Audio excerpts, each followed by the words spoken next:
What's going on, everybody? Welcome back to My Social Life. This is the podcast where you can hear the real stories behind the people on social media. I'm your host, Jacob Kelly. Before we jump into today's conversation with the Brightest Hour, there's a couple things that we need to go over first. Number one, today's podcast is brought to you by Content Caviar.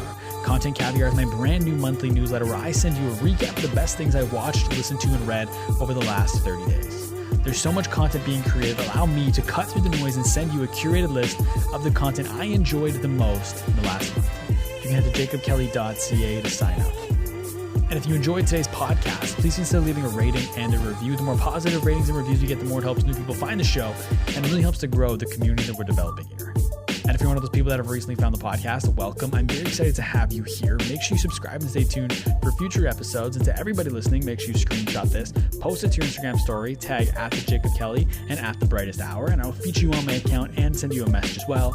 And now, without further ado, let's get to my conversation with the Brightest Hour.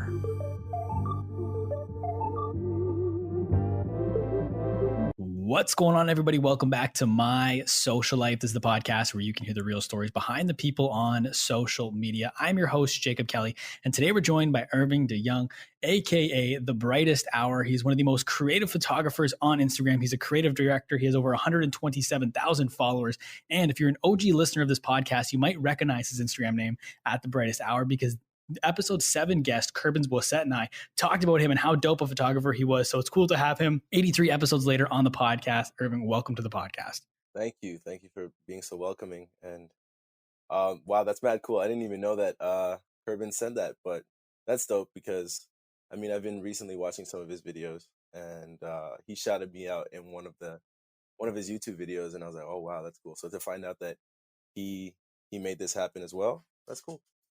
Yeah, he's a good dude. But where I want to start today, I want to go all the way back to the beginning. And if I'm not mistaken, you were born in Paris, right? No, actually, funny enough, I'm born in French Guiana. I was born in French Guiana. So I've lived in Paris, but I didn't stay there very long. It was more so like my parents used to travel a lot. My mother's Haitian, my dad's Dutch. So for a big part of my childhood, we kept on moving from city to city, just due to my dad like changing jobs and doing different things with his life. And so how old were you when you ended up in Toronto? I think about 8 or 9. I'm not too sure, but around that time. Okay. And growing up, even like you were creative growing up, right? Like you used to draw and do animated clips on Adobe Flash. Yeah. Wow. That's like what? How did you know that? That's cool. I'm trying to remember where I would have found that. I can't remember if it was in an interview or I read an article or something. I can't remember where I found that. Yeah. But like what did those old like Adobe Flash animations look like? Honestly, they weren't that good. I mean, it depends on what your standards were. At the time when I was young, I thought they were really cool because, well, I got the idea in the first place just because I really enjoyed anime. Like, I'm a super huge anime fan. I'm a super huge like fan of cartoons in general. I love the way, everything flows, the storylines. I mean, creatively and for your imagination, like they go so far and they can stretch things so far because it's nothing about it is real. And I was like, yo, what if I can like create some of my ideas? Because I know I had like a really vivid imagination, a really vivid dreams. And I know that I was creative. I just didn't know really how to have an output for it at the time. My dad, he used to draw a lot, and I have a lot of family members that they're like artists. I have an aunt that sculpts and she sells art in India. Like she's there right now. I have another aunt that creates, like she creates, I wouldn't necessarily say sculptures because she also paints, but she just creates things from junk, and she has them like even in the art galleries in Toronto and stuff like that. So basically I have a huge background of like artists in my family, but I wasn't diagnosed with anything, but after a while of drawing, I'm left-handed. So after a while of drawing, my hands started cramping up and I just got sick of it. And I was like, man, like I can't animate. I can't draw right now. So I eventually turned into like a photographer. And I'll go there later. But the way that my animation started, it was because of forums online. So I wanted to learn how to animate. I just didn't know how. And I found that Adobe had this program called Flash. The Flash program is very simple to use. I used to use Photoshop back in the day, so the interface looked not similar, but like similar enough for me to be like, okay, like I'll give it a shot. Because at the time, animation seemed kind of threatening. It looked super complex, like, oh, how do you make this happen? How do you make that happen? I didn't know. But I was super inspired by these pages like Stick Page or Newgrounds or man, just yeah, a bunch of random Flash pages here and there. And there were forums attached to those pages that I would like visit every once in a while, and people would give tips on animation, how to create this and how to create that.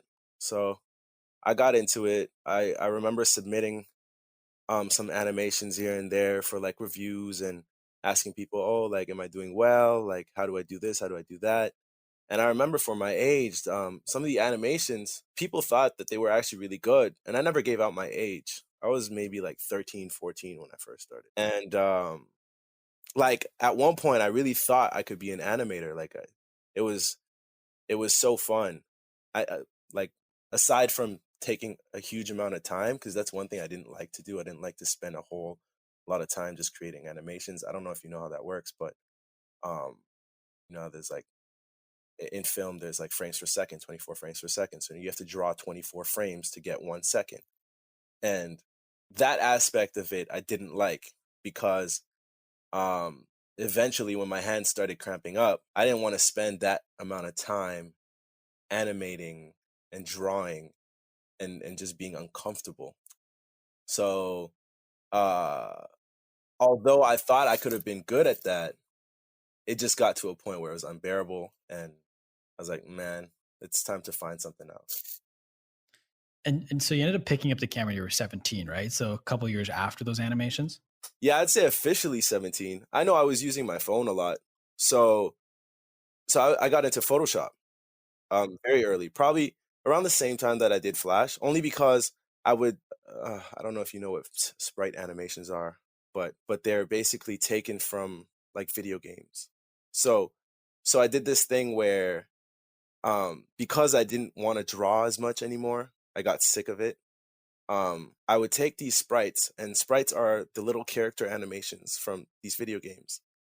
And they already have preset animations because they go, they already have action set to them, right? It's just like 6 frames of like jumping, or you know how like when you play Super Mario or you play like any like Mega Man. I'm not sure if you play video games or like any video games back then, but they all have preset animations, and it takes a certain amount of frames to create those animations. There were sites that would rip these animations, and I was able to go um, on those sites and take them and reapply them into my own animations, only to make the process of animating easier on me, so I didn't have to animate another character or a cartoon. And those are just tests, like mind you, I was still really young. Like it wasn't something that you could actually use because obviously there's copyright material being used in my animation, but it was just more to test and understand the physics and how things work inside an animation program. So around that time, right, I was probably around 16, 17, and I used to use Photoshop to modify those sprites. And that's how I kind of learned Photoshop. And then from then, I kept on using Photoshop, but for other purposes, such as editing like photos or collages, et cetera, et cetera, et cetera. Then I moved on to the camera. Were you using Premiere at all around the same time you were using everything else, like before you picked up the camera? No. I don't think at the time I had any computer that was capable of running any video software. Not up until I turned maybe 18, 19. Like, mind you, I didn't come from a family that had a lot of money. So for me to get access to certain tools was very difficult. Um, I'd have to literally anything I ever owned was not everything I ever owned, but I'd say a majority of the things that I owned were purchased on my own. That's the way we worked in our household. We wouldn't like rely on our parents for anything. We would let them do whatever they do so they can have like, they had their own issues, they had their own troubles to sort through or whatever. And so we decided like from now on, anything that has to do with us, like as children, is like we work for it ourselves. So if it had to be like a computer or a camera or anything like that, you know, um, even if it took some time, we would rather work for it than ask for it. Mhm. I Hmm. respect the hustle of doing that. And the reason I asked about Premiere is because for the next point I wanted to ask you about is, can you tell me, or tell the listeners, I guess, who are the Fresh Kids?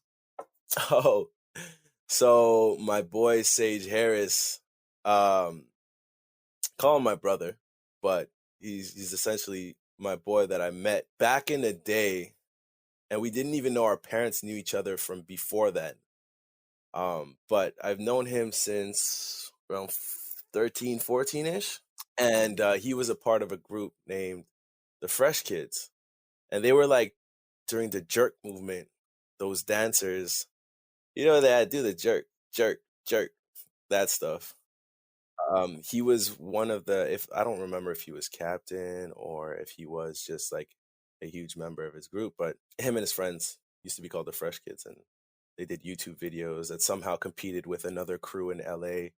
I forgot what their name was, but they were a huge jerk crew as well, and they got a lot of comparisons with that crew, which got them famous for a certain amount of time because that was just a phase. And yeah, so I mean, out of all those guys, I still keep in touch with Sage, and he was a part of that. But as to, because you directed the Fresh Kids music video Strip, which has over 40,000 views on YouTube now. Yes, yes. Well, I don't know if I would call that a whole Fresh Kids video. Wait, I can't remember if it was. I can't remember if it was just Sage, or if there was Mike. No, there was Mikey in there. Yeah, and Yeah, it was two guys. yeah, and at the time they were still okay because like at the beginning there were about 4 people, and then I guess they started disbanding, and then maybe Mikey and Sage lasted a little bit longer. They're no longer together now, but yeah. Yeah. So it's like, how did you get involved in like shooting those videos? Like, why did they come to you to ask them to shoot them? Like, I have it written. I think it was 2011 when those videos got posted. So did you have your camera at that point? Yeah, I'm sure I did. At that point, I must have had my first or second camera. Can't remember exactly which one. I know I went from a Canon T3i, which is at the time it was like $1,000. But if you were to Hmm. Google that right now, it'd probably be like a couple hundred, maybe 200, if anything. Yeah. I think the way that we found each other was probably through Facebook or some mutual friends. The way that happened was, well, I don't know how this I don't like it's so strange how Facebook works.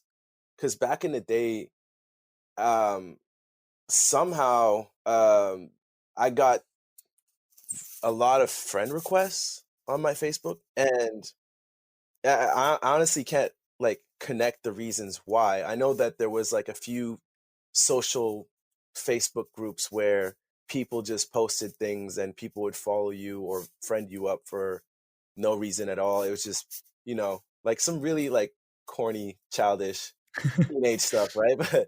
But I know that I had posted some stuff on this one group, and then I remember my friends list just skyrocketed. Um, Mainly women, but when women come, I mean, eventually guys kind of look at like, okay, why are women following this guy? And so I just got a whole bunch of friends like all over the place. And now that I think about it, it's so funny and weird. But I know that I feel like the Fresh Kids were probably on there too, one or two of them. And then just being that at the time there was a large group of teenagers that kind of connected so quickly through Facebook, even though we didn't know each other in person. Like there was some kind of something connecting us, right? And so I just remember either it was with Mikey or it was with Sage himself or maybe a friend that knew either of them, but we eventually met up, and they're like, "Oh, like you have a camera, you shoot?" I'm like, "Yeah." Do you know how to shoot video? I'm like, uh, "Yeah." And then, like we just, I think at the time I had maybe a Final Cut or some kind of something. We just put stuff together, and that video came out of it. Yeah. So I kind of asked about that because so now you've done video, you've done animation. Now you do photography, which is your main thing. And Yeah. I have written down here that you said photography just clicks for you. Like you've tried so many things, but this is the one. And I was curious as to why. Like what about photography stuck with you? Um, well, for one thing, it was much easier to manipulate at the time. Like you got to think about how I grew up and how, being able to use more powerful programs was too difficult. So, for just as an introduction to a new art form that was kind of new at the time, especially for a guy my age, and it wasn't very common. It was more like professional photographers that got to use like Photoshop and stuff like that, right? Um, it wasn't necessarily kids my age, like 16, 17, playing around with Photoshop. I'm not saying that there wasn't any, but I don't think it was a common thing. I don't even think photography itself was popular for teenagers back then, aside from some Tumblr posters. But until Instagram came, it wasn't big.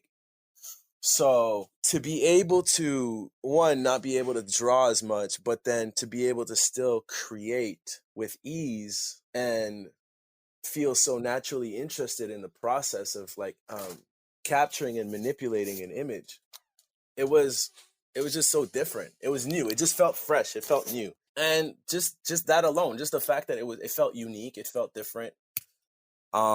People wanted to like tell me, "Oh, like what are you doing with a camera?"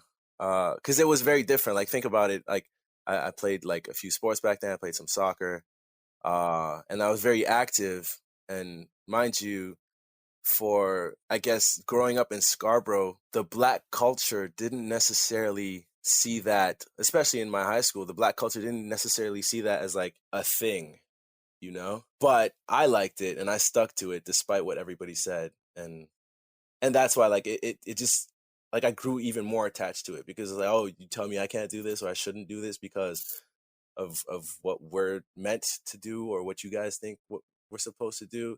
And on top of that, like I feel like I could get good at it. Forget that. I'm gonna Mhm. stick to it if I want to. Right. Yeah. You ended up going to school for it, right? I, That's what you went to school for? I did. Dropped out twice actually. Oh yeah. Yeah. So That's I mean you want me to explain? yeah, for sure. For sure.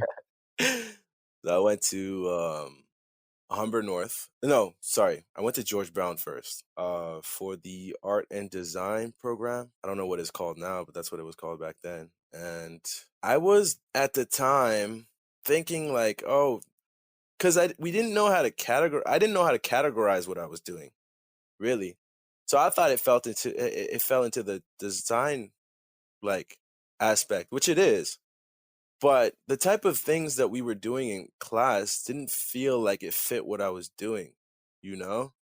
It felt more like just structured, just felt too, I can't put a word on it. It felt just too structured. It felt too programmed. And I didn't feel like I was somebody that could be programmed. I didn't feel like I could classify my ideas in that type of environment.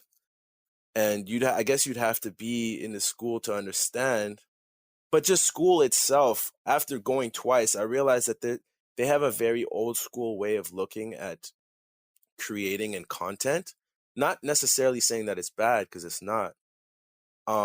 Fundamentally, it's really good. And and if you are lucky enough to find teachers that teach you about the business, even better. But just for the sake of keeping my creative personality, I had to leave. Because they so often put you in a box where you have to, let's say, submit a project that has this criteria and you have to do it exactly as they say. And that's cool if you're learning the fundamentals because you want to learn how to, I mean, get a certain look or this and this and that. but it wasn't creative. It was replication. And I didn't want to be replicating people. I want to create my own stuff. You get me? Yeah, no, I get you for sure. And so when did where did Instagram then come into play? Because I went back and your first post was January 1st, 2014. So was it like a New Year's resolution for you to start posting and being consistent on Instagram? I don't think it was a resolution. I've always thought New Year's resolutions were kind of corny. Not in a bad way. I just don't like it when people say they're gonna do things and they don't stick to it. So I've never done that myself. Cause I would hate to say, "Oh yeah, this year I'm gonna do this," and then not do it or wait for a specific date to start doing something. I was just naturally inclined to do something, and it just so happened to be that I started posting. I did have an account prior to the Brightest Hour. It was more of a personal, like just personal postings, like a Facebook was, just posting like stuff about myself and family and friends, etc., etc. But was it? I had a friend. We weren't necessarily friends back at the time, but I know he went to my high school. You may know of Visionelli. Well, he's also creative. He's done some works with like EXO, The Weeknd, etc., etc., etc. And if I remember correctly, my memory's kind of blurry right now about that conversation, but he was posting some stuff back in the day, and I think he was using some kind of Visco or the VSCO app. It kind of modifies your images and adds filters, and he was using his phone. And I was like, that's cool. Like I have a camera and he's using his phone and he's getting all these dope pictures posted on his Instagram. And I think at the time, like he wasn't huge, but he was getting some kind of traction. And I was like, oh wow, like I used to be on Tumblr. I used to post stuff on Tumblr. How about if I try Instagram? But the aspect ratio is kind of weird. It's like 1 to 1. It's like everything's a square. So I'd have to rethink everything I've shot. There was this adjustment period. That's why I never did it, because I was like, oh man, who wants to post things as a square? Who's gonna look at a photographer on Instagram? Who even really cares? Like, it wasn't for that back then. But people like him helped me see that, like, oh wait, maybe like he's onto something. Maybe people might like be attracted to this. Maybe people might follow for this specific reason, right? And I guess that one conversation I had with him where I asked him like, "Yo, what do you think? Like, is this a thing?" And he's like, "Yeah, this is probably gonna be a thing." And I'm like, oh, "Okay, cool." So I say, "All right, let me just start posting stuff on here." It didn't get really any traction at first because, well, there's multiple reasons for that. First reason was the stuff that we were posting were just they were cool to us, but they weren't really relevant to a certain audience. If I were to pinpoint it, it wasn't like, let's say if you post a bunch of building shots and stuff like that, it's cool, but only to an extent. Only to the extent that it's like that it's cool, but it's not necessarily relatable. And I'm sure you're gonna ask me more questions later about that, but I'll just stop right there. So that's where my whole style came from. I took the style that I was using on Instagram, on Tumblr, and stuff that I was just creating on my computer that I never actually posted. The stuff that I actually just kept to myself, and then eventually said, "Oh, you know what? Maybe people might like this. Let me just drop it because I like it." And then things started going up from there. Before we get kind of dive further in Instagram, I want to talk about the name because I feel like the name is such an important part of your Instagram specifically. I feel like there's just some mystery behind that name. I was curious if you could kind of share where that name came from. I know it was half inspired by La Mystérieuse Cité d'Or, but like what else? Like where did the name really come from? It's always just been a thing in my head. Like I feel like it stemmed from that TV show. Have you heard or seen the TV show before? Okay, well, I mean, my parents are kind of religious, like pretty religious. My mom is very Christian. My dad is very. He's this other thing called the High. Not sure if you heard about it, but they're both very religious in their own very different ways. But there's always been this thing in our household where we look up to the holy Christ or the holy being or etc.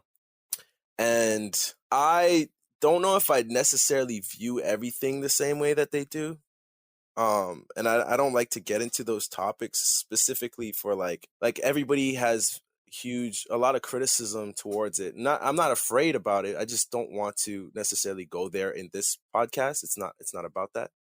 So but just in a sense where it's like if I feel like I need some kind of guidance or if I feel like I need some kind of answers to certain questions, I won't say that I look up to like I don't know the world to tell me where to go, but figuratively, like if I was to think how I would create something, I put myself in this mode to get there, right? It's not necessarily that I am there, but I definitely can tell myself to how to get there in a sense. I don't let me see how I could get explain this even better. It's just a mode. It's a mode that you turn on and you can turn it off, but you don't want to exhaust it. You just want to use it when you really need it or when you really feel like being in that mode. Mhm. Okay. And so, like, talk to me about a little bit more about being in that mode. And I want to talk, like, kind of with the mode in mind. Talk to me about like the first time you posted or first time you decided to create a photo of you where it looked like you were falling off a building. Like, is going into that mode where you get the idea for that? Like, where does the idea come from in the first place? Well, I don't think at the time I knew exactly what I wanted, but okay, back in the day, I feel like it was just more of a thrill. It was more like, oh, I wonder what people would say if they thought I jumped off a building, or not that I even thought that people would believe it, because who would post a jumping off a building and then be able to post it? Like who would take a shot of that and then be able to post it? Obviously, people wouldn't believe that. But just the fact that like there was that kind of shock factor at the time seemed really interesting because there was the whole building trend where people would like show themselves, dangling their feet off the roof or just doing anything off the roof. And I'm like, yo, let me take it another step. Like, forget all this stuff. Let me just jump off. And then yeah, that one kind of did really well. Like for what the numbers were at the time, that one kind of went and did a little boom. And at the time, it was just for the thrill of it. But now that I look back on it, I can tell that there was just a little bit more thought, only because I know how much I look for meaning when I post. And subconsciously, I'm sure that it was more about how I felt at the time. Like I was a thrill seeker. I would do a lot of stuff that people wouldn't do for photos.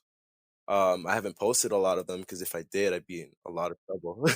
Like a lot of trouble. A lot of people in Toronto were getting in serious trouble for some of the stuff that they were posting. Like, I know people that got arrested. I know people that had got fined, and I'm like, man, I didn't have money at the time. If I got fined, I'd be screwed.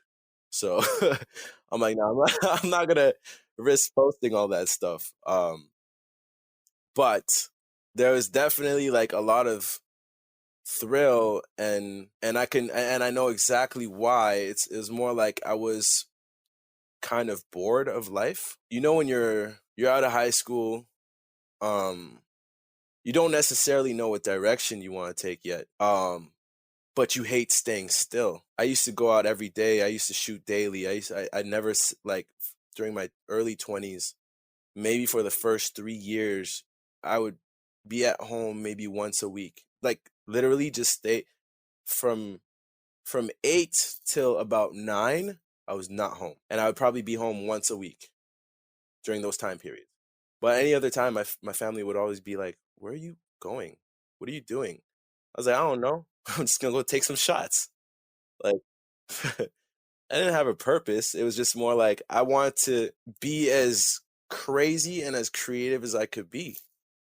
Whether I got a shot or not, I just wanted to do something. I just knew it wasn't in school. Well, I think at some points I was in school, but I was skipping a lot of class too.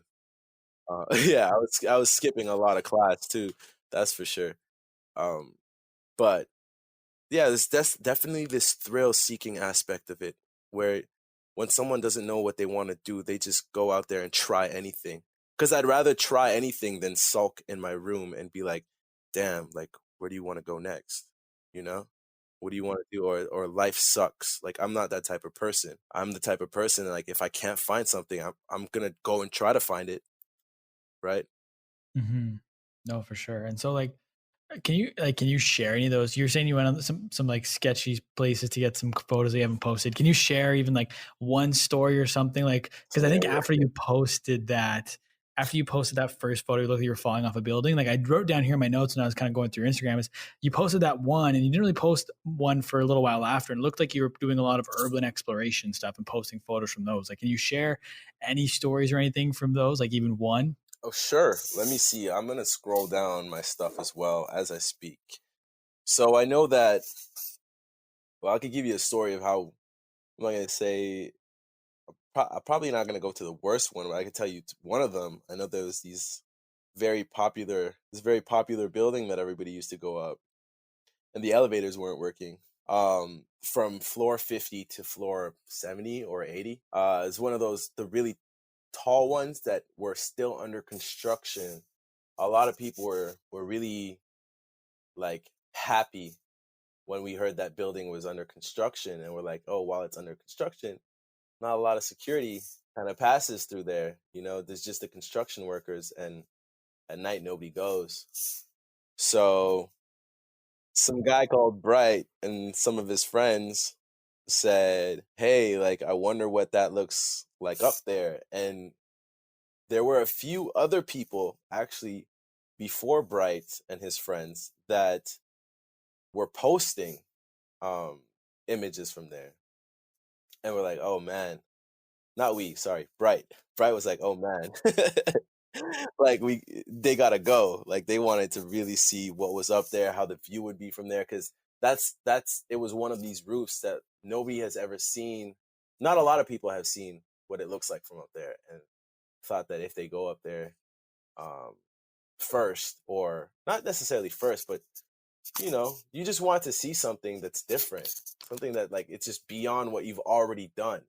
You want to go as far as you possibly could with this, and so they decided to go.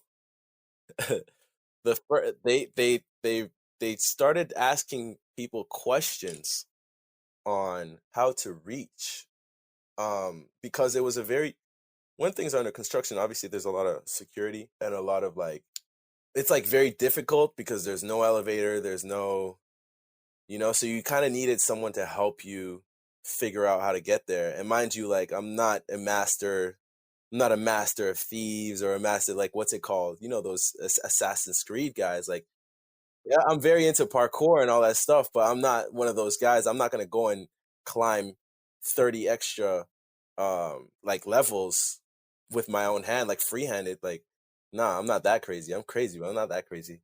So, so yeah, we ended up asking these guys on Instagram how they got up there, and a lot of people back then are very let's say stingy with their information, just because, and for the right reasons. Like, I'm not gonna blame them, because at the time, if everybody goes somewhere, they're gonna shut it down, and they're gonna shut down the ways that you end up going up there.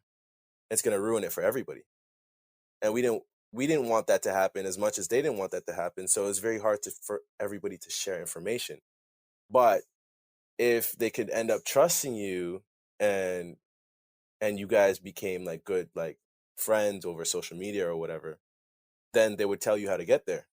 And so that's what we did.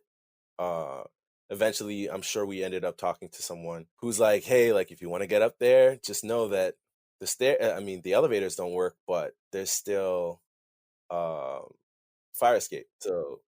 So Bright decided to go with his friends, and they realized also, sorry, the guy told them that they could only go between the hours of, I think it was 3 a.m. or 4 a.m. and 7 a.m. because, well, one, you needed sunrise because that would be like an amazing shot, and two, the workers wouldn't be there, right? No security, no workers, no nothing.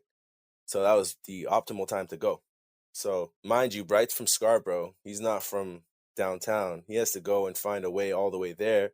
Doesn't have a car, doesn't have anything. So either he stays at a friend's place or he just stays downtown and risks staying out up until 7 a.m. and then probably take the metro back home. So I'm sure Bright didn't really care at that point because he was out anyway.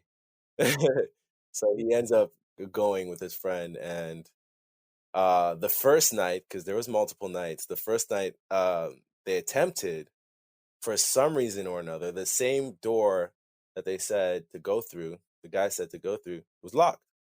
And then we had to message him, and he wasn't answering back. And he ended up telling us that the door that Bright tried to go through, for just unluckily, just by luck, was locked that day.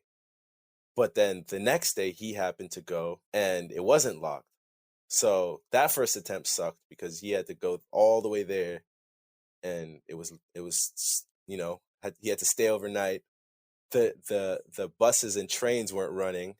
So he like ended up chilling out the whole night and doing nothing but just, I guess, improvising shots and stuff like that. It was really tired, but at least he kind of set what do you say, when you're, when you reset your sleep cycle, so you kind of like configure the sleep cycle to be okay for the next day. If anything, the next day was even better because he was energized. So it wasn't that bad. It sucked and it was annoying, but the next day he was like, whatever, let's go do it again. So he gets there. It's also a building near a lakeshore, and they end up going all the way up to the 50th floor with the elevator. But the next 30 floors, you have to climb the damn steps. And we thought, oh yeah, it's gonna be nothing. And mind you, like I was like physically active, like super healthy, everything's no problem. But man, 30 floors is not that simple.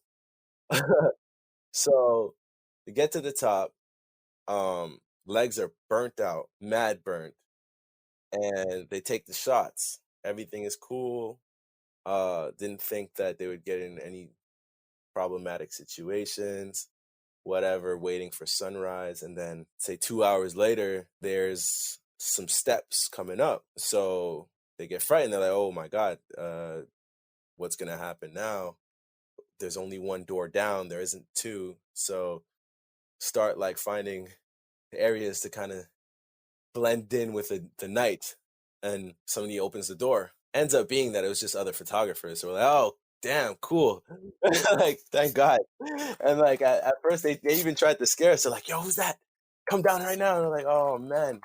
And then they said, oh no, we're just kidding. Whatever, we're just taking shots too. And like, you assholes. But maybe about 10 minutes later, some more steps came in. We're like, oh, some more photographers coming. Wow, tonight's a popular night. So we stuck out and we chilled, and it happened to be that it wasn't a photographer, it was an actual security guard. And this time we're screwed because we're like, we could have been hiding this whole time, but no, like he ended up catching us with our cameras over the edge, taking stupid shots. And I don't even think we got the one that we were looking for because we were waiting for sunrise. So we did all that, waited for about an hour, 2 hours, only to get caught by a security guard who says that he's not going to let them leave unless, actually, there was no unless, sorry. He's like, they're not going to let them leave. And then he starts dialing a number.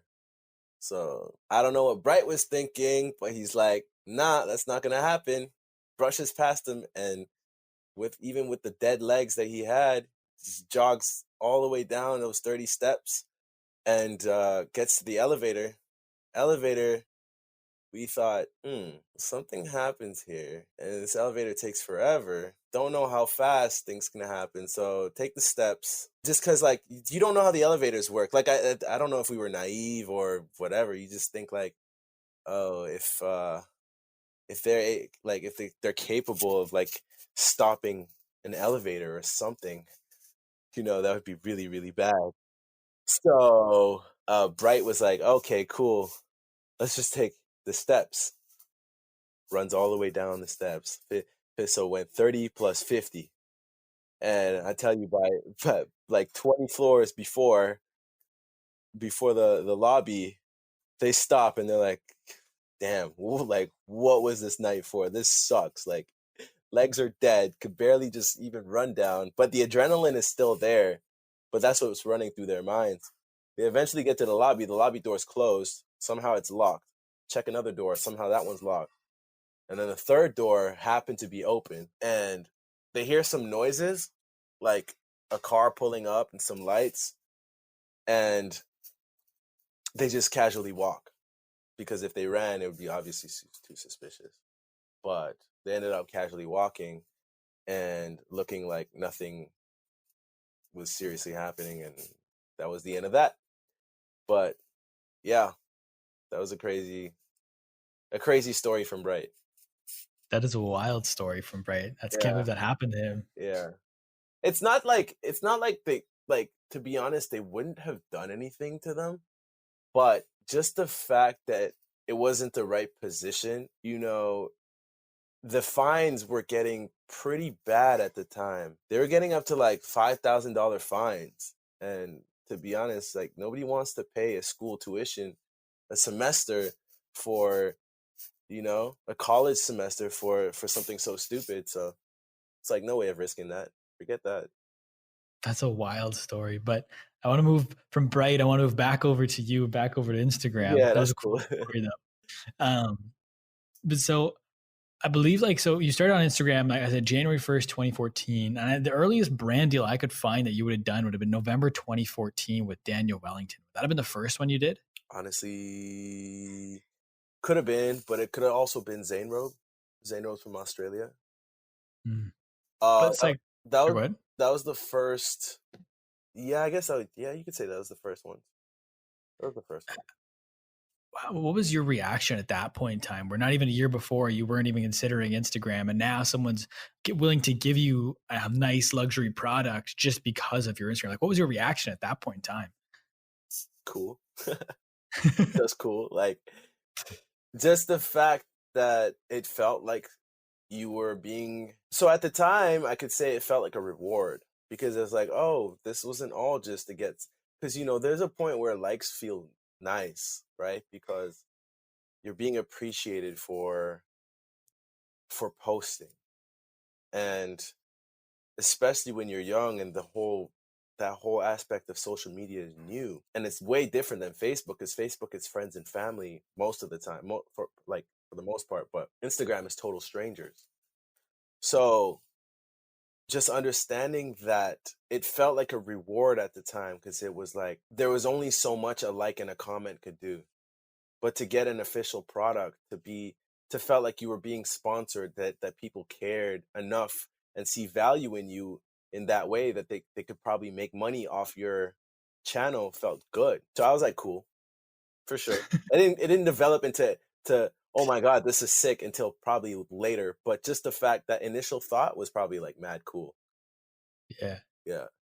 And so talk to me about, so a little while after that, I want to ask about a trip you went on to LA, and you shot with some massive creators like JC Kalen, who was 3.4 million today, Brock O'Hearn, 2.6 million today, Matty Bragg, 867,000, Romeo Lacoste, 1.8 million. Like, what's the story behind this trip, and how'd you end up shooting with all these people? I could associate a lot of that to my friend Creations of LA. He's also from Ottawa, funny enough. Creations of LA was a friend I met in Toronto. A friend through a friend.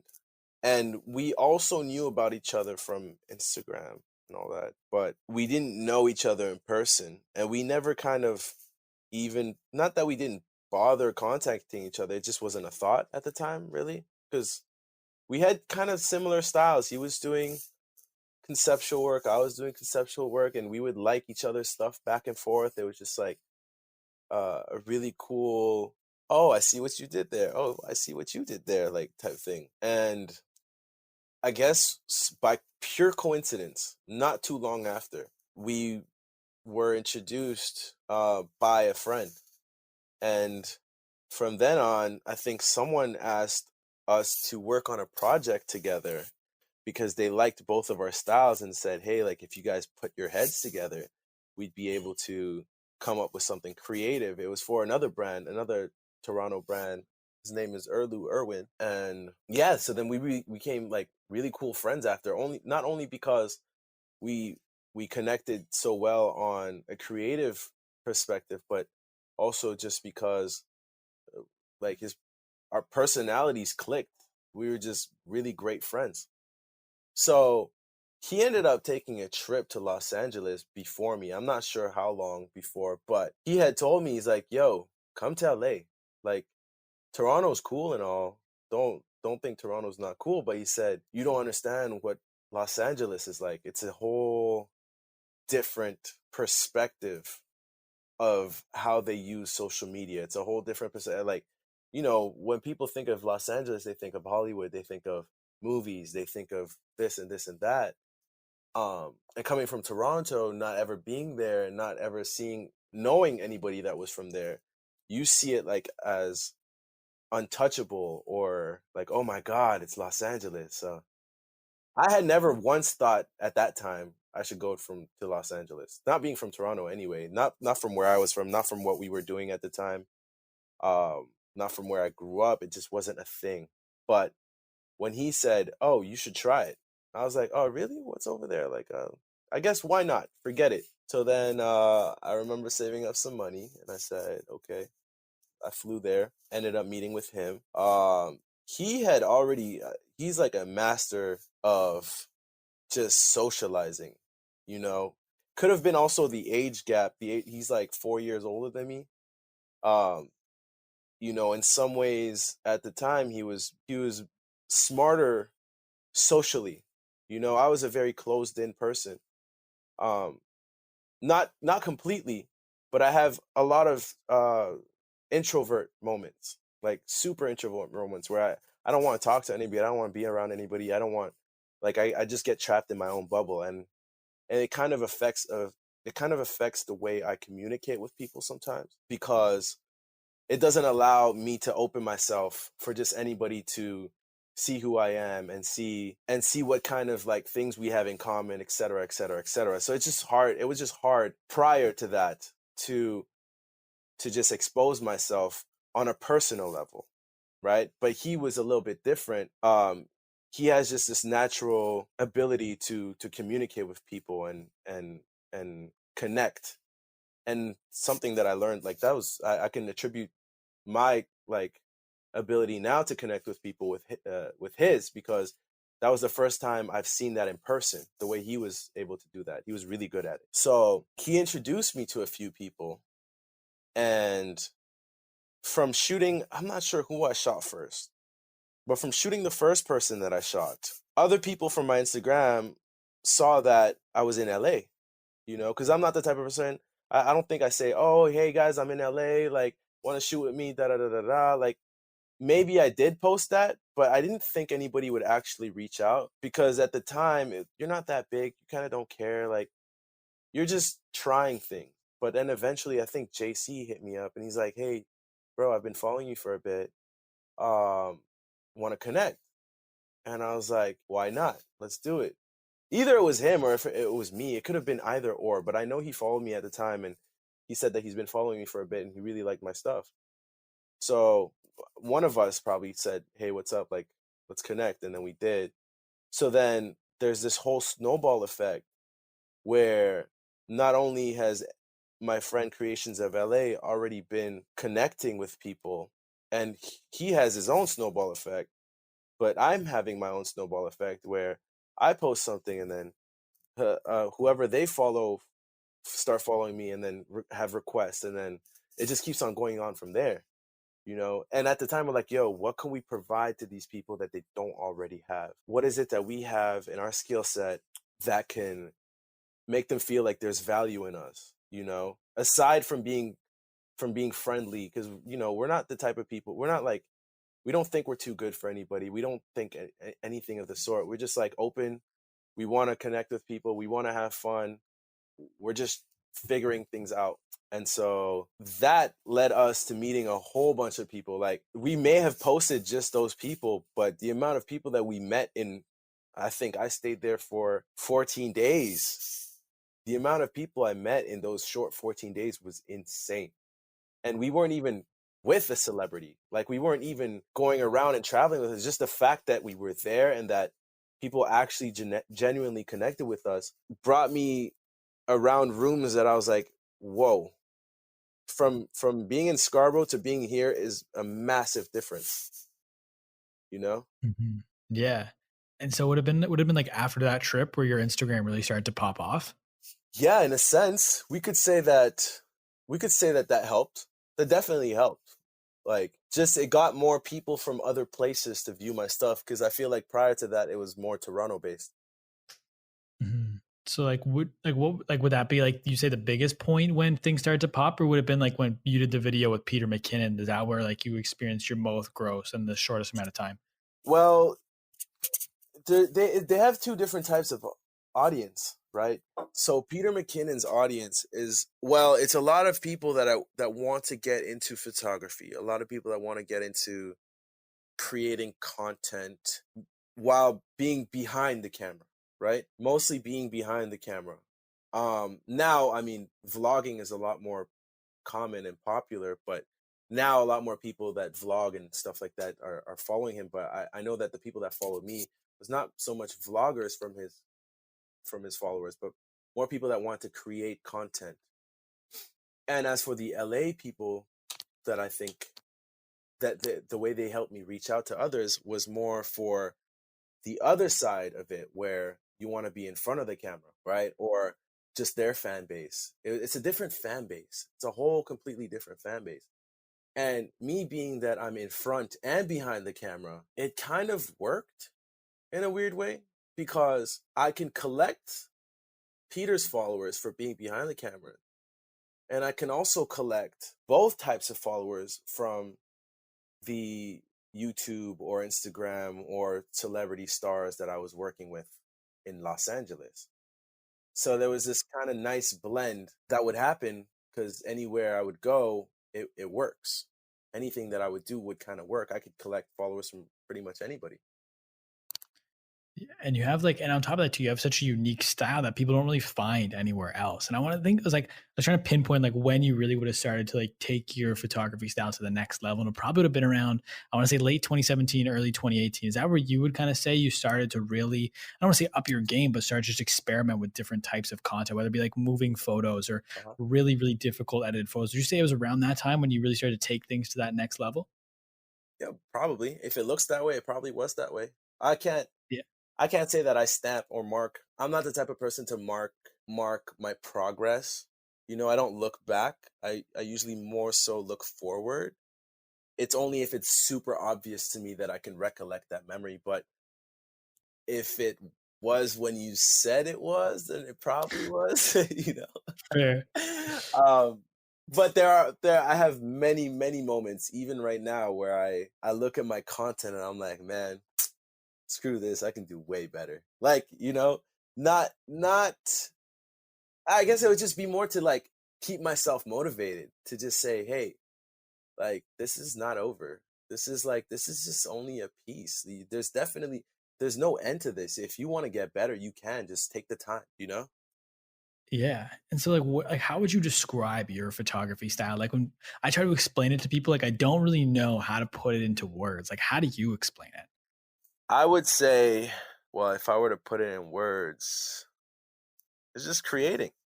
Like, like there are people that I keep telling this to photographers that there's a lot of photographers, right? And they have a very special skill, very special ability, and they don't even know it, right? It's the ability to capture moments.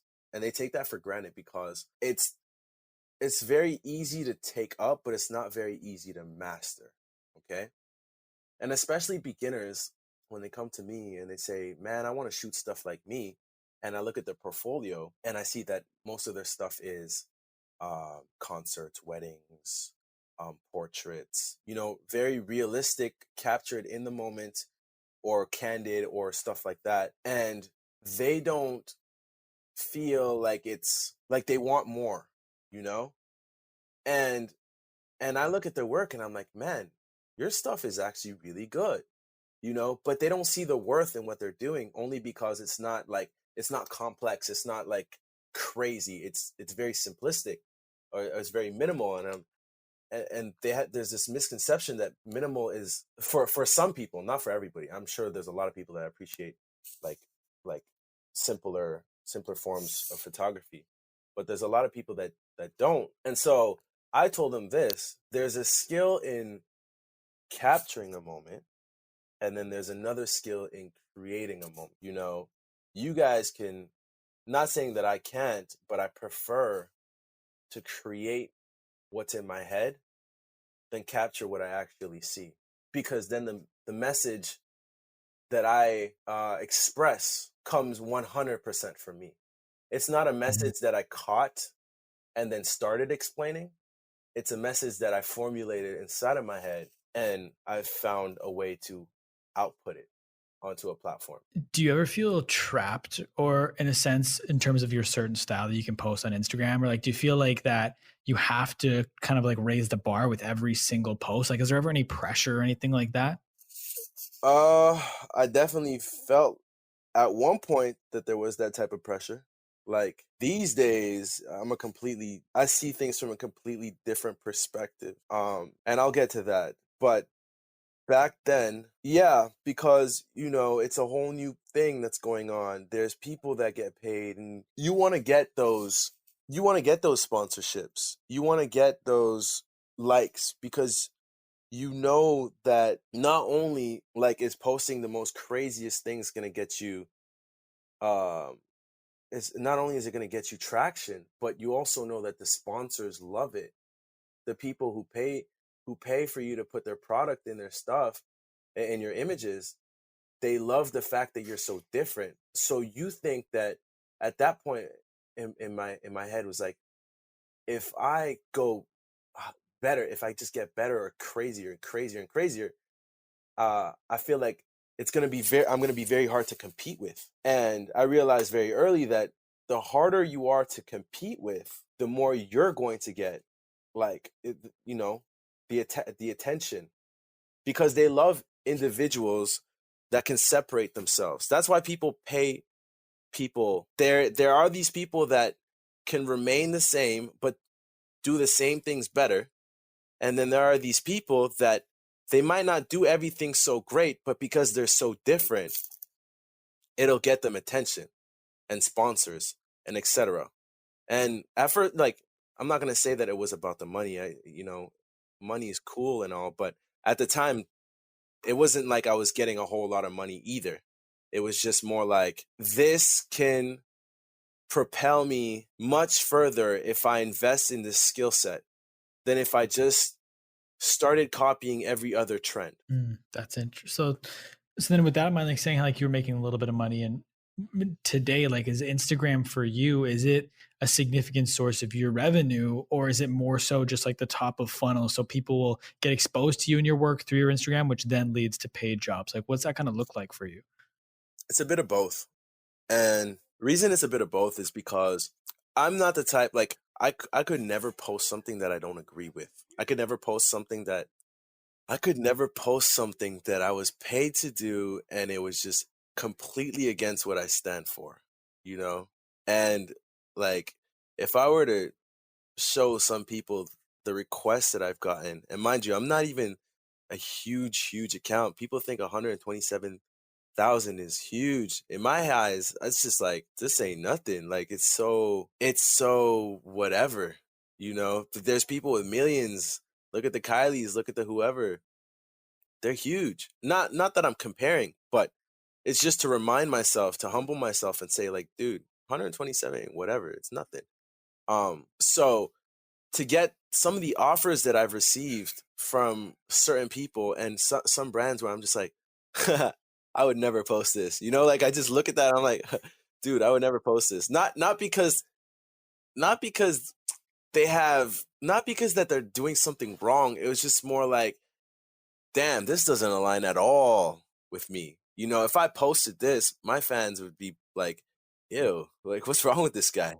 Like, why would this guy post some shit like this? Yeah, so, money is cool, but there are limits, right? So that's how far I'll go with that. Unless somebody brings an insane amount of money where I'm just like, it's undeniable that if I post this, I can shut down my Instagram for life, and I never, and I will never give a shit again. Like, I'm out of here. Like, but that's not realistic, not yet. Anyway, I'm sure like it's possible, but not at the current time, right? Not unless I come up with the most ingenious idea ever. and I don't think I've ever I don't think I've come across that yet. So that's out of the question, right? So for the time being, I feel like the reason that people can still mess with my account and still like it is also because I don't saturate it with a lot of BS. There's not a lot of I've been requested to post certain things that it's just like, nah, bro. If I posted this, I would get unfollows out the ass. Like a lot of people would just be like, nah, I can't follow this dude. Like this is beyond selling out. It's just like, why are we following him anymore? You know? So I'd rather post less frequently, but post something that I enjoy and something that they enjoy than to go out of my way to get a sponsor that has absolutely nothing with what I stand for. So, and that let's put that aside. Now, when it comes to actually making money, yeah, Instagram, it drops things here and there. Like some sponsors really know how to drop a nice bag to you.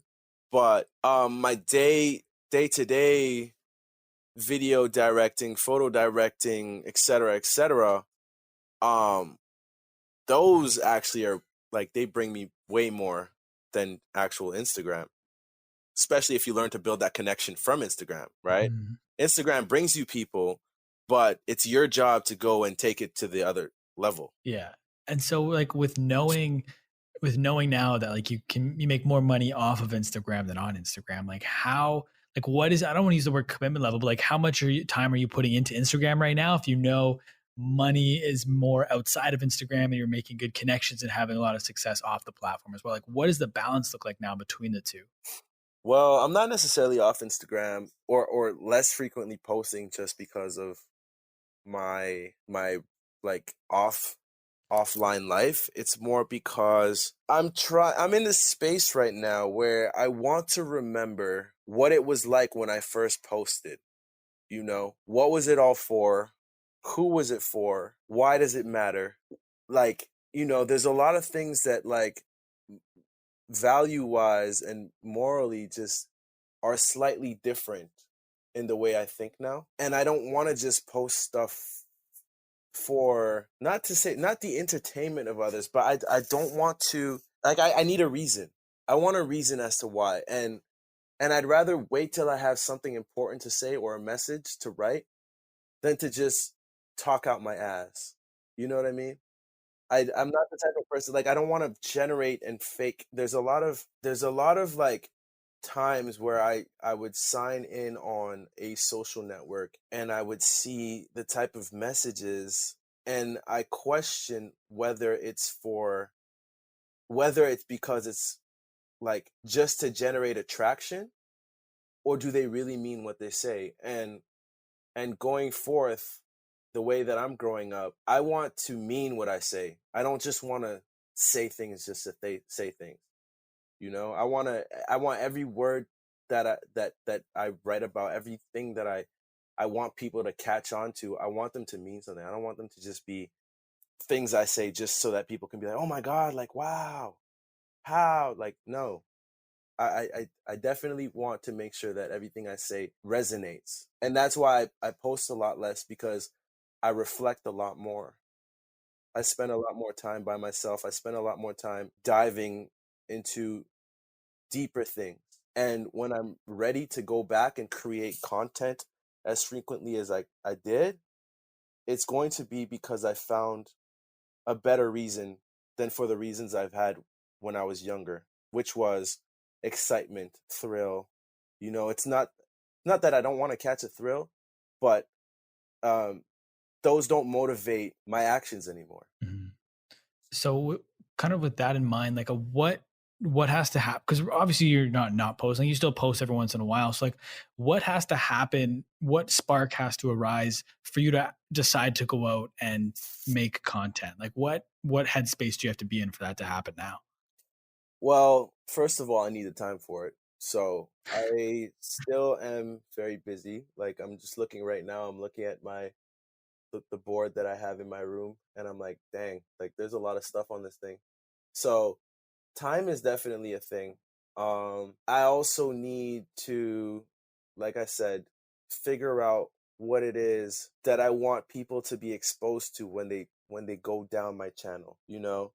And once those conditions are met, and I have a lot more free time on my hands, then that's when I could be more consistent with it. Once I feel like because I don't just like, I want to help people, you know, and I don't want to just say that I want to help people and not do it, and just to say it to just look good and to make people think I'm a good person or anything like that. I want to genuinely make people feel what I feel when I post these things. So that way, if they're ever in the situation in which I was when I posted that, they can look at it and be like, "Oh, like I get it." You know, resonating with people is the most important at this point. And I can't resonate. I don't feel like you can resonate genuinely if you're not genuine. So yeah. And how can you tell if you're resonating? Is it through the engagement? Is it through like the amount of DMs you get when you post a photo? Like how can you even measure? Yeah, for sure. There's a lot of ways. There's a lot, like, I get DMs, a lot of DMs from people, not even from the images, but a lot of, surprisingly, which I find like super surprising, because I'll write a caption and a lot of people will talk to me about my caption. The picture is one thing, but the caption is another thing. And they're DMing me about the caption, like they'll be like, "Yo, bro, like I feel this exactly 100%." And I say thank you, or I will reply, and then I will get a huge, like, 4 or 5 paragraphs explaining how they felt just about the caption. And in my head, I'm like, wow, like, I just posted this caption only because I thought about it. I felt that way at that time. I'm not the type of person to like Google and copy paste like certain things just to like. I'd rather just like genuinely, even if it's not the most well written thought, even if it's not, yeah, even if it's not the best well written thought, you know, um, I want to post it exactly as I feel it, you know, because that's how I know that my thought was genuine, because I didn't copy it. I created it. And when somebody responds to me, expressing how the caption affects them in relation to the image, that's when I'm like, oh wow, all right, I hit someone. Like, you know, I hit someone, Mhm. and then if I see multiple, you know, it makes me feel like I did something. And like how often would you check your DMs when you do that? Do you kind of just check around whenever you post a photo to see what people are saying? Or like how often are you checking and getting these messages? Um, I would say I used to check often, but nowadays I tend to turn off not turn off my phone, but well, my notifications are 90% always off. But I tend to just close the app right after I post, because I don't want to get sucked into thinking too much about the numbers. The thing that we used to do when we first started was we were able to calculate how much our total likes was just based off of the first 10, 15 minutes, right? We would look at the likes and be like, okay, this, and then we developed like some kind of a formula where we're like, oh, we're going to end up getting this. If we got, like, I'll give you a brief example. If we got 100 likes in about a minute, we knew that we were going to end up with like 2,000 likes by the end of it. Something like that. Like when it reached its peak. And you don't know how much that affects people. Not me anymore, if anything. I never let likes or anything like that affect my mood, but I definitely know people who have. And I never wanted to get to that point, because I know there were points where I almost got to that point, where I almost cared too much, where I almost like, oh shoot, this is going great. You know, especially when you go somewhere and you get a massive boost from somebody you're collaborating with, and then you don't understand that that's just in the moment. It's gonna go back down, you know, and it's gonna level itself eventually. Of course, you're gonna have more than when you first started, because you're not gonna have less. It just doesn't make sense. But you're not gonna have more than when you first started. And some people, they get that boost, and when they come back down to like a leveled amount of stats, they start getting depressed. And because they I guess they fall into this illusion that things are always supposed to be good all the time, or that they want it to be good all the time. They pressure themselves a lot, and it's like, no, I definitely don't want that. I'd rather it just be genuine. So if I post it, I genuinely felt it. That's how I felt at the time. I don't care what happens next. And then maybe a day or so later, I'll open the app and I'll check. And then I'll respond and I'll go through my DMs and I'll be like, hey, like, thanks, you know? Like sometimes I will look. I'm not gonna say I never look and I never say thank you. But for the most part, I just post and then I swipe the app. I'm like, all right, good riddance. See you later. If you were to go back and you could talk to yourself right before you started on Instagram, like what would you tell yourself? Like what do you wish you knew before Instagram? Maybe it is to not care about the likes so much, but like what would you tell yourself right before starting on Instagram if you had the ability? Have a message from the beginning. It's not the most important thing to some people, you know. For a lot of people, like it's an income generator. For a lot of people, it's to get connected and to be social and to have to because you know some people do. I mean, in social media does make people feel like they have a better purpose because they can connect with a lot of other people. And it gives them some kind of satisfaction, which is not wrong. It just depends how you use it and how you interpret it, right? You can interpret things in so many different ways. If you want to interpret that and take it to heart, you might get in trouble, but if you know how to use the platform properly, you'll be all right. For me, the most important thing isn't getting the most famous.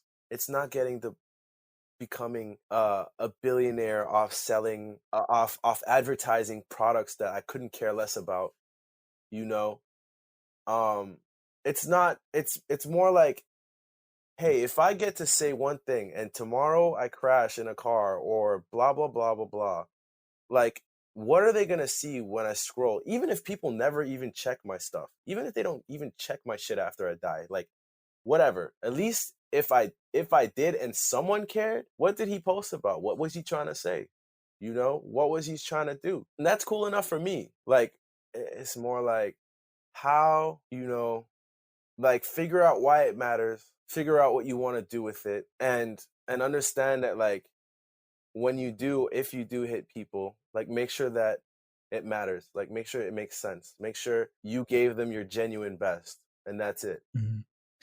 Similar question, but the opposite direction. What would future Irving tell you now? That could be anything. You know, realistically, I wish I could say, but I hate when people say like they've evolved or blah blah blah blah blah. Like it can get into a very corny space when people start talking about those things. And I wanted to be genuine. So I'm not gonna start saying things like that right now. But I could definitely say that I changed a lot, even within the last couple weeks, even within the last couple days. Like I wasn't an avid reader before. I didn't read a lot, but these days I read a whole lot about so many different topics. I watch so many different types of documentaries and all this stuff, and it shifts a lot of my views constantly. I do have solid foundations. I do have certain bases that I can't break down. They're always going to be in me. But the way I see the world definitely constantly changes. And the things I value most, not the basics, not the fundamentals like family, friends, love, blah, blah, blah. But I guess the way I a lot of other things, the way I value them change a lot more. So the future me would definitely say, keep what you love most, you know, the things that are important, but don't stop learning. Don't stop enjoying learning because learning is the like, I feel like it's the best. When you could sit, whenever I find something or I find a topic that interests me that I didn't know about, and I realize how much more depth there is to it, it makes me smile like no tomorrow, bro. Like it's the craziest thing. When I go into a YouTube topic, like a YouTube video that starts a topic in my head and I just click on another, you know how there's the other video and the other video and the other video. I'm not talking about conspiracy theories because those things can take you forever into a rabbit hole that like ends nowhere. I don't know about those. I can't say yes or no to a lot of conspiracy theories. But there are like actual factual things out there that when you start understanding them and how they work, you get into this rabbit hole and you just keep on going deeper and deeper and deeper. And it's like, wow, like I didn't even know this was a thing. And those are the things that make me feel great. I love complex ideas. I love when I could just jump down the rabbit hole and enjoy the moment. So that's definitely what Irv would say. Just enjoy the moment, enjoy learning, enjoy genuine connections, and enjoy life. That's it. It's like keeping in mind, like I know we're always constantly changing, you're constantly changing, but like right now, what is your long-term goal? Like big picture, 5, 10, 15 years down the road, like what are you striving for long term? To affect people and to help people. And it sounds super like the right thing to say or the something cool, but I genuinely mean it. I genuinely mean that eventually, and I don't know when, but eventually there will be a time where I feel like I'll be able to figure out a way to help people. It doesn't have to be a lot of people, could be a little bit of people, but as long as I feel like I help people understand something that they didn't quite understand before and maybe make their life a little bit easier or better or happier, that's great. And if I was talking career wise, right? Because maybe that's the answer you wanted. Career wise, um, which could be an avenue as to how I could help people, it would be through developing a massive agency. I would love to have a creative agency in which I could hire a bunch of like-minded creatives to express themselves and make people happy and make clients happy, you know? That's awesome. Yeah. No, I think that's awesome. And in terms of like what I was looking for with that question, I wasn't really looking. I'm always curious to see whenever I ask what people look for long term, whether I'm always curious in the direction they take it. Hmm. And kind of on the same line, I know we're getting close to, I said an hour and a half. We're getting close to that point. So I ask everyone the same standard set of questions before I end every interview. I used to call it rapid fire, but people were telling me those aren't really rapid fire type questions. So I started calling it the Q&A, but then I realized it's a podcast and the whole thing's a Q&A, so that doesn't make sense. But so the first question that I have about 5 of these. The first one being, you're going to dinner and you can take 3 people dead or alive. Who do you take to dinner? Oh, I'm taking Steve Jobs 100%. Maybe not for the same reasons as everybody else, but I definitely just want to see how he thinks. I would take do, do, do, do, do. Not sure if you know Carl Jung, No, maybe. psychologist, philosopher, psychologist. Um, and yeah, I mean, you'd have to research about what he does, but he has some very interesting looks on life. I would love to ask him a bunch of questions. I would love to, deeper than what I've read from his books. And who else? Who else? Someone that's Kobe Bryant. Yeah, it's a good answer. Kobe Bryant. Yeah. Next question is, what is some of the best advice you've ever gotten? The best advice would be to not judge. Don't judge. Just don't judge because you don't know. And the more you know that you don't know, the better it is for you. Because then it leaves you more open to wanting to know. Because it's very, very common for people to shut things out, whether it is because they think that it could poison them or because they'd rather just assume that they know better, a lot, like most of us assume that we know better than what information we might be consuming or being explained or whatever. But it's not to say don't believe. I don't want to tell everybody don't believe everything that you just hear. Don't just listen to people and listen to ideas and say, oh wow, well that's the way of life, or that's what we're supposed to do. But at the same time, doesn't mean that you can't listen to it and then question it and then make a decision about how you want to take that information. Don't leave yourself out of it. Allow it to spread ideas in your head, and then you choose to decide whether you want to dismiss it or use it, you know? Mm-hmm. And that's it. That's fair. What is one thing about you people wouldn't expect? I think there's a lot of things about me. I just uh, uh it's hard to say because I don't know what people could assume about me anymore, you know? At one point I could have assumed that just because like I mean I hear this often where people don't know that well, one thing is that my portfolio is not everything that represents me, you know. It's just a piece of what represents me. It's a piece of all of my works. There's so many more things that I've done. I just can't post them all. And just who I am as a person, I think a lot of people, maybe because there's a lot of images of myself, or they may assume that I am way more narcissistic than I am.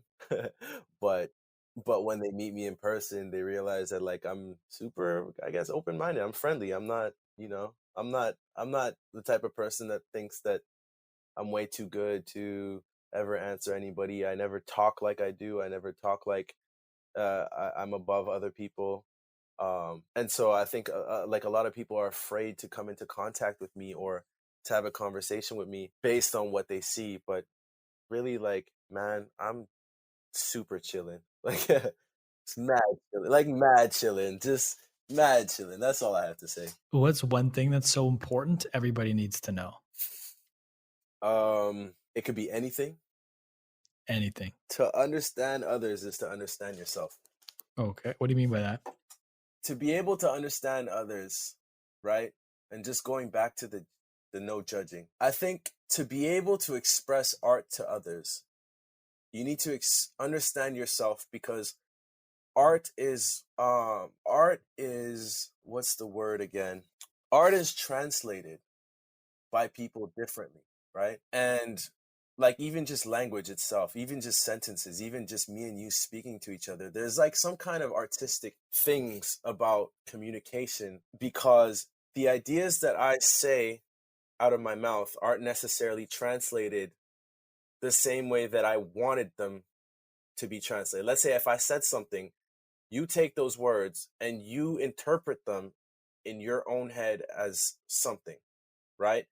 It may be close to exactly what I'm saying, but it's not exactly what I'm saying, because the images that I had in my head when I said it and the images that you have in your head when you hear it are completely different. And to be accurately able to communicate a thought and to understand a thought from someone else is to understand yourself and what type of person you could be if you were in their position, what type of person you are in your own position. And that way dialogue like and communication it opens more doors for you. It opens more doors for them, and it opens the door between you to be able to understand each other. So, because you don't know who you could be until you're put in the same position as someone else, right? You don't know what you could be, who you could be, what could happen, anything like that. And to not to believe that you are better or less than someone else is not the right way to think about it, because everything about your life is completely different. Completely different. Just even in 1 second, an instance of two people who may seem parallel, just 1 second takes to create an entire like butterfly effect or whatever you could call that. You know, let's say we went back in time and we told somebody something like a piece of news that it could completely shift who they are 20 years from now. And I regard every person, every seed that's planted on this earth, every person, if you tell them one thing or if you act one thing, just anything that's different. And now imagine every millions and trillions of different possibilities there are about how the outcome of a person can happen just based on circumstance. You cannot judge people for where they went. You can only try to understand it and decide whether or not you want to go or not through the same, not even the same, but like close to the same experiences as they have, or etc. Right? This could go into a huge rabbit hole. I could keep talking forever, but essentially, it's just let's just learn ourselves before we learn other people, because it's very easy to forget yourself when you are looking at someone else, like when you judge someone else, when you etc etc etc. You have to not compare, but you can find a lot of similarities in people. You can find a lot of differences. You can find a lot of things that you could be in them. and what they could be in you, and that'll help you understand them. And through that, you can also spread a lot of good, positive messages, whether it be through language or art or whatever. You'll find a huge difference in how people are affected, or how people translate what you put out there. For the final question, I like to flip the script. So instead of me asking the question, it's you asking the question, but you're not asking me the question. So pretend you have this crystal ball. You can ask this crystal ball any question. What is one question you want to know the answer to? The one question would be, knowing what I said about how I would express like art further, like from now on, right? And how I want to affect other people, or how I see the world and how I want to see the world. How has me expressing this on your podcast made you feel about your own podcast, if it has any at all? Oh, so, sorry, you're asking me directly how I think of it? Yeah.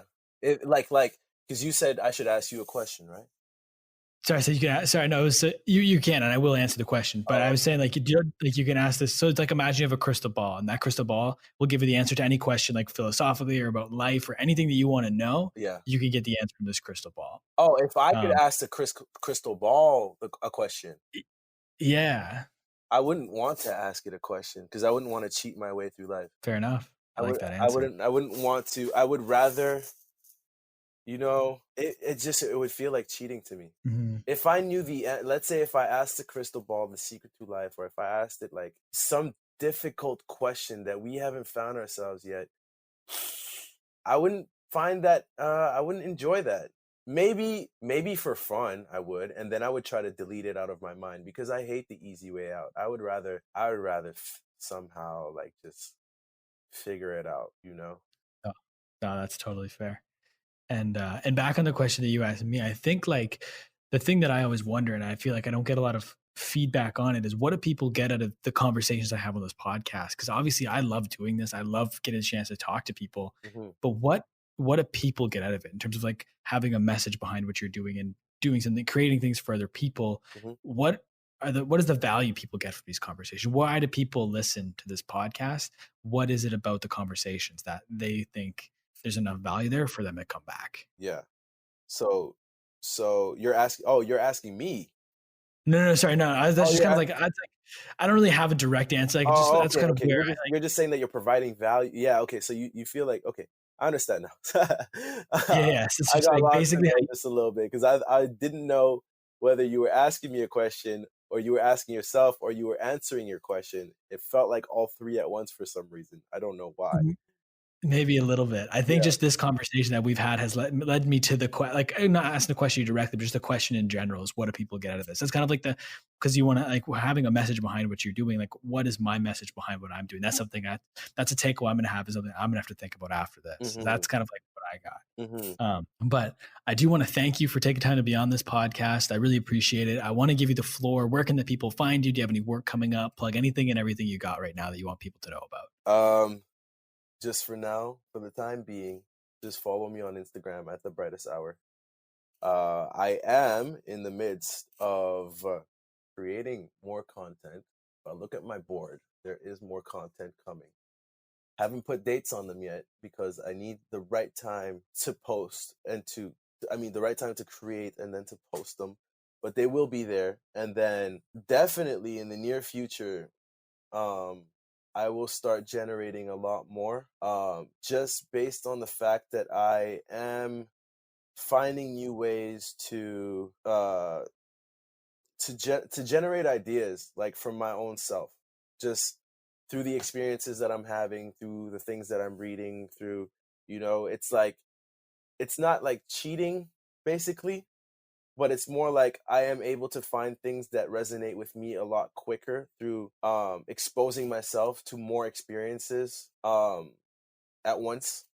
So I have a feeling like my messages come a little bit more quicker, but I'm not gonna promise that they'll come extremely. I'm not gonna promise a rate at which I will be generating content, but I could definitely say that if I keep on doing, like just some digging here and there, and I keep experiencing my own life, I feel like there should be a time in which I find the right way to express what I want to do. And when that comes, it will come. I don't know when, I don't know how, I don't know where, but eventually, you know. Yeah, I'm looking forward to seeing that, man. And I want to thank you once again for taking time to be on this podcast. And I want to thank everybody for listening, whether you've listened the entire way through, you only listen to bits and pieces. I really appreciate you taking time to check this out. Everyone, do me a big favor. Go and follow The Brightest Hour on Instagram. I'll make sure it is linked in the show notes down below. And if you'd like to follow me, you can find me on Twitter and Instagram at the Jacob Kelly. Feel free to come and say hello. My DMs are always open. You can also get a hold of me on my brand new website, jacobkelly.ca. And if you'd like to follow the podcast, you can find us on Instagram and at My Social Life Podcast, or YouTube by searching on My Social Life. Thank you once again for listening, everybody. We'll talk soon.